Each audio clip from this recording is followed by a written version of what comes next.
ఆంధ్రప్రదేశ్ రాష్ట్రంలో కూటమి ప్రభుత్వ పాలనలో మనం చూస్తూ ఉండే పరిస్థితి.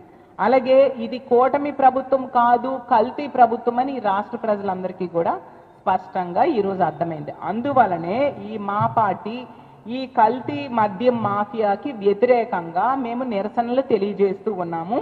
అలాగే ఇంత ఘోరంగా కల్తీ మద్యాన్ని ప్రోత్సహిస్తున్న తెలుగుదేశం పార్టీ అధినేత అయిన చంద్రబాబు నాయుడు గారికి, అలాగే కూటమి ప్రభుత్వం పెద్దలకు కూడా వాళ్ళకి శిక్ష పడే సమయం ఆసన్నమవుతుంది అని తెలియజేస్తున్నాను.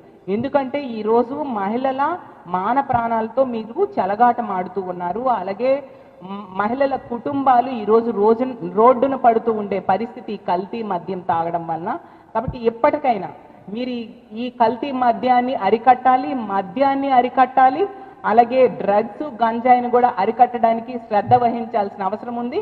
మా వైఎస్ఆర్ కాంగ్రెస్ పార్టీ మహిళల మద్దతుతో దీని మీద మేము పోరాటం